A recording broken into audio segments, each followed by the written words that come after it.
आणि अजून जुन्नरची सभा लय बोलायला बाकी आहे। तुम्हाला वेगळं सांगायची काही गरज नाही। अख्ख्या महाराष्ट्राचं नाही अख्ख्या देशाचं लक्ष लागून राहिलंय। जिथं भल्या भल्यांची मती थांबती तिथून बारामती सुरू होती। म्हणजे परवा माननीय पंतप्रधान बोलून गेले। माननीय पंतप्रधान काय म्हणाले? मित्रों, महाराष्ट्र में हरियाणा होने वाला है। हरियाणात काय झालं माहिती का? तिथले उपमुख्यमंत्री होते दुष्यंत चौताला, ते पडले। आता पंतप्रधान जर हे सांगत असतील तर काय लक्षात घ्यायचं आणि काय बोल घ्यायचा तो घ्या। पण महाराष्ट्रात फिरल्यानंतर तुम्हाला सांगतो, महाराष्ट्राचं ठरलंय, महाविकास आघाडीचं सरकार येतंय।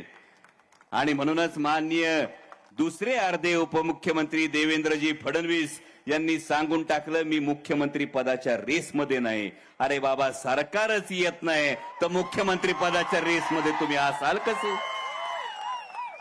आणि भारताचे माननीय पंतप्रधान आणि आदरणीय केंद्रीय गृहमंत्री लय हुशार का नाही? म्हणजे 6 दिवस आधीच पंतप्रधान महाराष्ट्राच्या प्रचारातून निघून गेले। गृहमंत्री काल नागपुरातून डायरेक्ट दिल्लीला गेले। का तर आता हे कळून चुकलंय, महायुतीचं सरकार काही येणार नाही। पण भावांनो, एवढंच सांगतो, लोकसभेला तुम्ही लय मोठा चमत्कार घडवलात। लोकसभेला हा एवढा मोठा चमत्कार तुम्ही घडवत असताना आता विधानसभेला आणखी 2 दिवस बाकी आहेत। आतापर्यंत तुम्ही जे पाहिलं नव्हतं ते चित्र तुम्ही पाहिलंय। म्हणजे लक्ष्मीपूजन दिवाळीला होऊन गेलंय। आता मलिदा गँगच्या भल्यासाठी मलिदा गँगला बी जीवाचं रान करावं लागेल। पण हे होत असताना लक्षात ठेवा,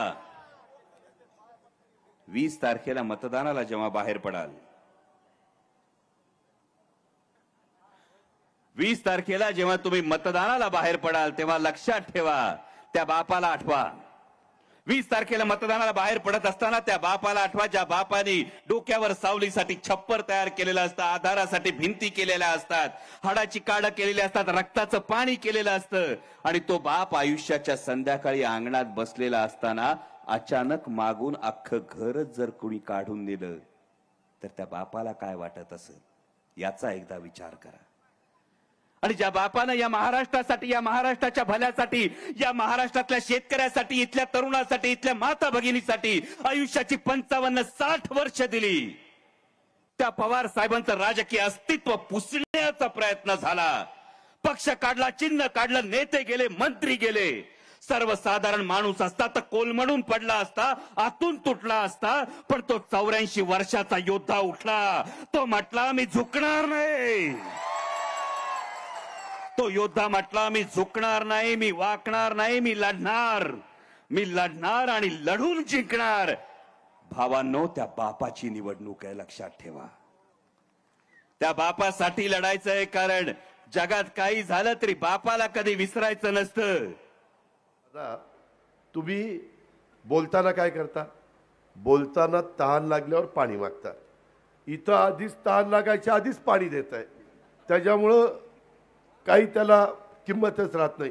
न सांगता रस्ता होतोय, न सांगता पिण्याच्या पाण्याच्या योजना होत आहेत, न सांगता कॅनल उन्हाळ्याचा सुटतोय, न सांगता नदीला पाणी उन्हाळ्यामध्ये येतंय। असं झाल्यामुळं त्याबद्दलचं थोडंसं गणित चुकतंय। अर्थात ठीक आहे, तो त्याचा विषय होता।